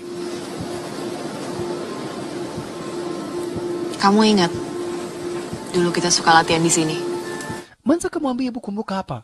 Tulikuwa tunakuja kutrain tukiwa watoto wadogo. Hata kuwa mtoto mdogo nilikuwa nishaanza kukupenda. Kukupenda tu ndicho kitu mzuri kimewai happen kwa maisha yangu. Lakini jamaa wetu kamwambia wachana na Lee. You have other choices. Uko na maisha mengine ambayo unaweza ukaishi. Mbali na kando na Mr. Lee. Nimekusamehe venye ulinipiga risasi ya kichwa. Nimekusamehe. Kilimanza alichomoa bunduki. Rika, please. Tafadhali Rika. Lakini Rika alimwambia, naweza wachana na yeye. Lakini kuna kitu moja tu hapa basi sitawahi sahau. Venye nilikupiga risasi. I can't live with that. Kwa hivyo alianza kupiga marasasi kando kando. Checking. Rika. Alifunga macho. Akaanza kupiga marasasi kando kando. Cheki. Sasa jamaa wetu katika harakati akarusha kisu. Kisu kikamdunga Rika. Rika kamwambia, that's what I wanted. Nilikupiga risasi ya kichwa. Wewe na wewe umenidunga kwa tumbo. Nilikuwa ninakupenda sana. Sana tena zaidi. Siwezi ishi na the fact that I shot you. Yani siwezi kuendelea kuishi na amani nikijua nilikupiga risasi ya kichwa. Sasa we are even. Umenidunga na mimi nilikupiga risasi ya kichwa. Kwa heri mpenzi wangu. Crime does not pay. We have killed so many people. We have to die. tumeua watu wengi sana hapa duniani, tumesababisha maafa makubwa zaidi, ingawaje sio kwa mapenzi yetu, ingawaje sio kwa kutaka kwetu, lakini ni kweli watu tumeua wengi, maafa tumesababisha. We are as good as dead. Kwa heri mpenzi wangu. Oh yeah. Rika hivyo ndivyo anaweza kudedi maskini Rika, na akamwambia jamaa wetu ni kweli kabisa, haikuwa mapenzi yao waweze kuchukua wakuwa watoto wadogo watreniwe na kisha kuwa mauaji, lakini imebaki hamna lingine wanaweza wakafanya. They only have to die for a better tomorrow. Oh yeah. Jamaa wetu alimpigia hapa basi Mr. Rima mawasiliano na akamwambia Lee, I remember everything. And now I'm coming for you. Hakuna kitu chenye sikumbuki. Wewe sio babangu na wewe sio mtu wa maana. Wewe ni mtu tu ambaye unaweza kuteka nyara watoto kama sisi. And now you have made the biggest mistake of your life. Kumteka nyara daktari mwenye anaweza kuokoa maisha yangu. You have made the biggest mistake of your life, and I'm coming for you. I'm coming for you. I am coming for you, Mr. Lee. You killed my parent. You killed my father. You killed my mother. Then you kidnapped me. I'm coming for you. Alright. Sasa, Irene yeye kuna katoi. Na kuna jengine ameambiwa mchukue Irene, amchunge hapa basi bila shaka para sija kachukuliwa na jamaa wetu iko Eweza. Kwa hivyo jangiri alikuingilia.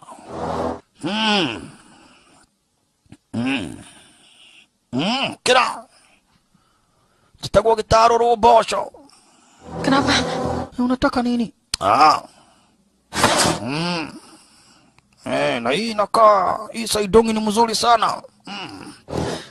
Kucheki nyuma kaona hakuna mtu. Mimi kama gitaro robosho, nida shiria, nida nyito na hida. Ameamua kumrep manzi yani. Ameamua kumrep manzi. Gitaro robosho. Gitaro robosho. Ulolo yaye. Ameamua kumnajisi manzi wetu. Lakini mtu huyo alikuja akaona akachukua sahani akataimu gaida akamwekelea ya kichwa. Wewe unafanya tabia baya. Hiyo ni tabia baya sana. Hayai. Kana. Weka mtoto kando. Wololo yaye. Washanala. Manzani akaingia. Kumdunga na kale kama kasi. Rokinu wapi. Wekwa kando. Maskini mwanzo unapepetwa sasa. Irene unapepetwa. Hayai. Kale kamtoi. Kalichukua fudoki. Kalichukua fudoki. Ikaanguka. Nione ngogo tadha. Haya. Asante sana Irene. Irene akachomoka upande wa nyuma asante sana na kumangusha uragiri na kisha fasta basi akachukua mnyororo. Nyonga gaidi. Gitaro robosho. Na mama letu amakwa. Gitaro robosho. Akarusha manze kumweka kando, kumbe sasa manze ilianguka pale ambapo ile bunduki lilipo. Jangili akachukua kisu daga. Inawamaliza mimi. Wakachukua bunduki. Fasta. Asante sana. Manze chukua bunduki. Lakini hajatoa safety pin. Lakini cheki kale kamtoi. Manze anajaribu toto haitoi marisasi. Kamtoi ndio kalichomoa safety pin. Ama ile hapa basi safety check kaweka on. Naonaga kwa sinema za DJ Afro hapo nipo. Aya, piga jangili marasasi. Santa, maradadi. Ibi, piga jangili marasasi. Wa, salala. Kamtoi kameweka on bunduki. Na kakadai kaliona pahali mtu anaguzaga kalionea kwa sinema za DJ Afro. Kwa hivyo ukiwa mzazi, sinema ya DJ Afro ikianza, unaendea watoto wako unakuja na waweka hapo, wanakuja wanajionea. Ili wanajua kutoa bunduki safety. Kuua gaidi. Okay. Asante sana. Maridadi. Imagine nikana kanini kidogo gaidi mwingine pigwa marasasi. Asante sana Irene. Maridadi. Why? Mtoto anajua kuweka bunduki safety on. kawagedhaka abana chiza. Sasa Irene kujaribu kutetea maisha yake shasha. Irene ni kujaribu kutetea maisha yake kisha, na maana sasa najua magaidi wanaweza wakamaliza, nao majengini wako na machungu zaidi. Kwanza Mr. Lee akijua kwamba na kuwa eti sasa hapa basi bila shaka pale tayari jamaa wetu iko iweza kwa hapa manze ngangana, lakini sasa majengini ni wengi hawa, majengini ni wengi. Ai oye, maskini manze na si ati ana ujuzi wa kutumia bunduki. Na makosa ni kuwa sasa tayari majengini wameshajua pahali manzi alipo. Hiyo sasa ndio makosa, kwamba na kweti tayari majengini wameshajua pahali manzi wetu alipo.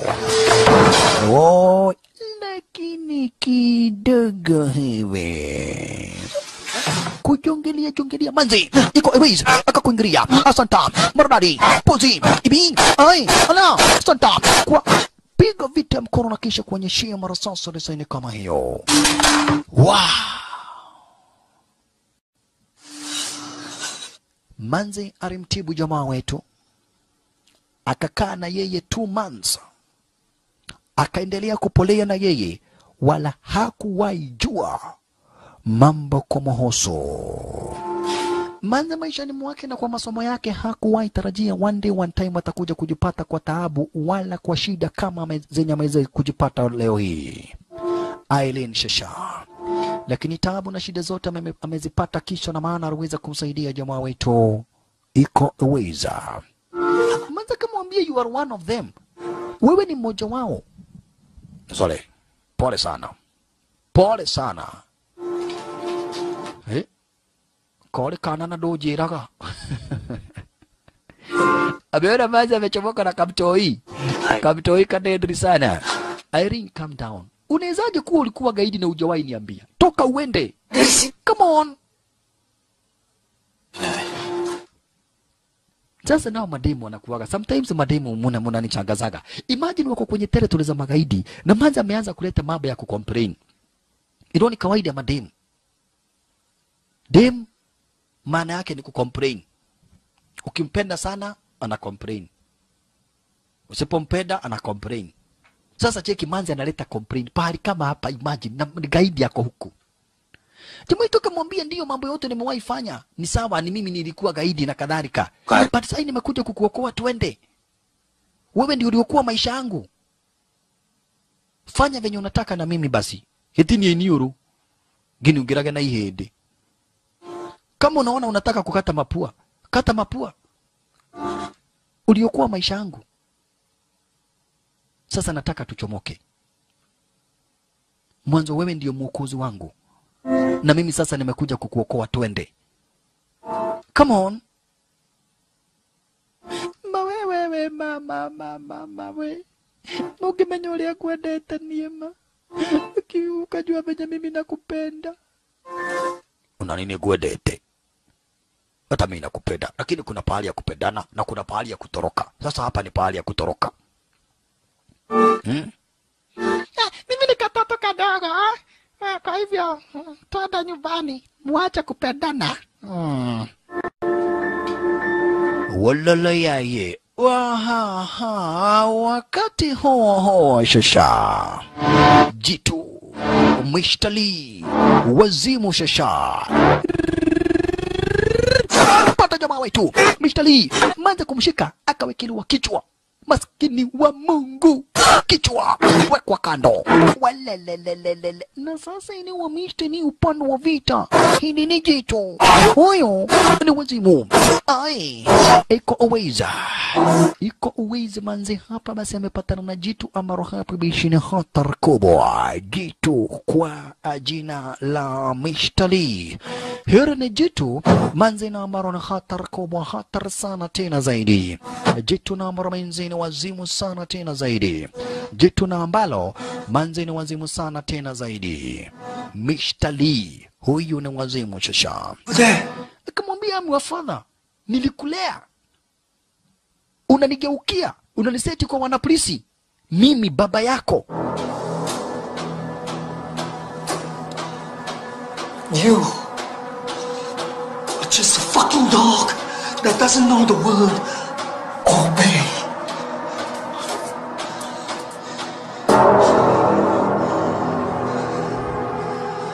You are just a dog who doesn't know how to obey. Ako wapi Rika? Nimemuua. What? Dia mati juga. Kamu bunuh dia. Hah?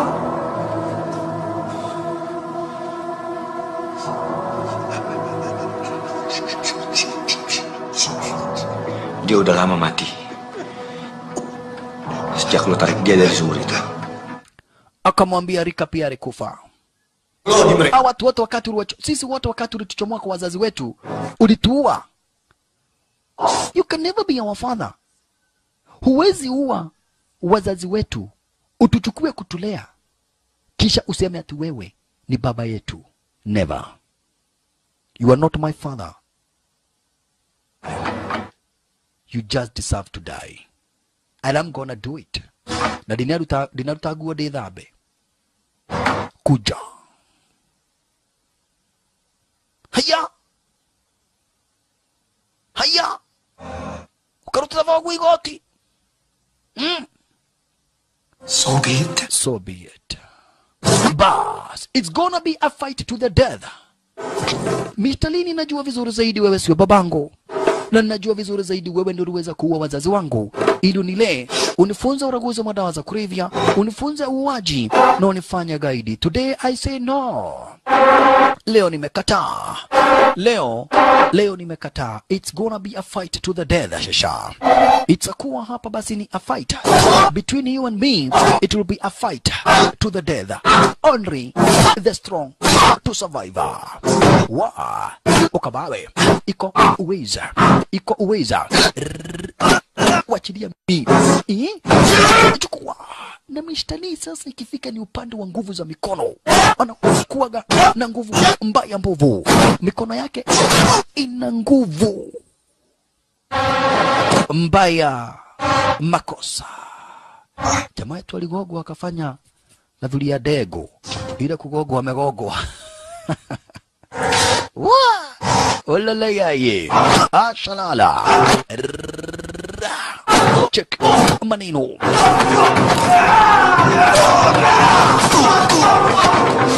iko uweza chunga, iko uweza chunga sana, iko uweza manze, chunga sana, iko uweza manze, chunga sana tena zaidi, iko uweza wekwa kando. Wa ai nyongwa, iko uweza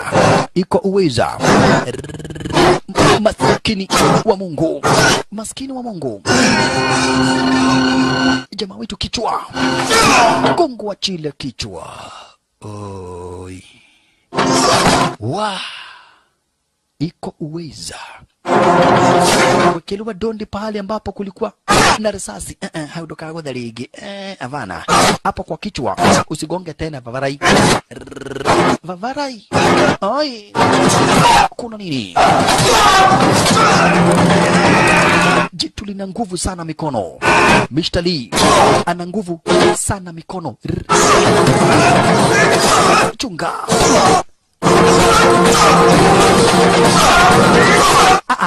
Maskini iko uweza, maskini wa Mungu.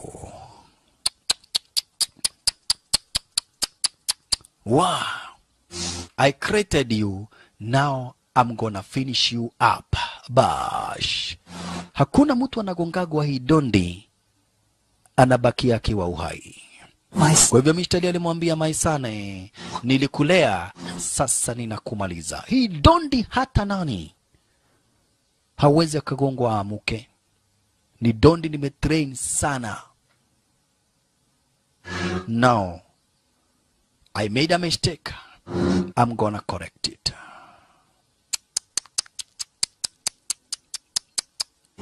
Maskini wa Mungu jamaa wetu. Hii dondi ukigongwa hauwezi ukapona. Ndio ya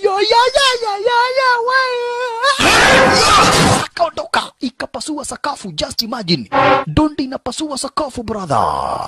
Ingemshika ingempasua kichwa. Aya, Kamemua yo. Eni. Kwa kando. Hiyo ni dondi moja deadly zaidi. Jamaa wetu waliponea. Wae. Salala. Iko uweza.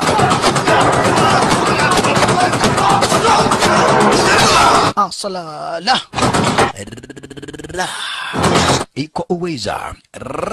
Chunga hizo madondi zake. Chunga sana hizo madondi zake huyu Mr. Lee.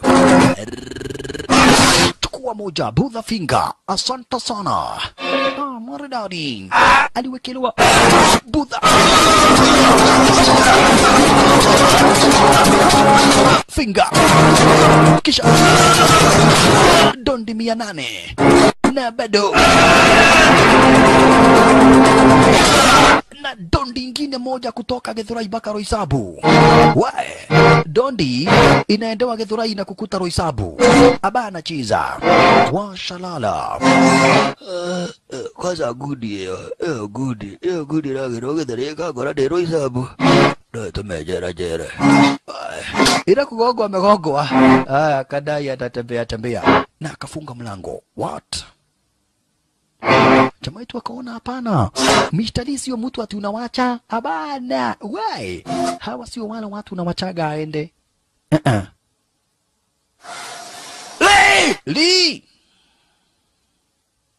Lee ukianza vita na yeye unamalizia. Kidogo, chunga yeye. Patwa matumbo. Anataka kuchomoka na mara zake. Lakini jamaa wetu anamwambia neva. Vunja mkono. Asanta. I started this. I'm gonna finish it. Nilianza hii vita. Lazima niimalize Mr. Lee. Mbona kia nini wewe? Jamaa wetu analia wachiliwe. Lakini wapi Modhe ametumia ile nguvu. Akachomoka na nyama kuota ya shingo. Akachomoka na kanyake kuota ya jamaa wetu. Na jamaa wetu akamuinua basi akamdunga. Kisha design kama hiyo sasa. Akamdungisha kwa kimiti basi design kama hiyo. Kimiti kikaingiria kwa mgongo, kikachomokea upande wa mbele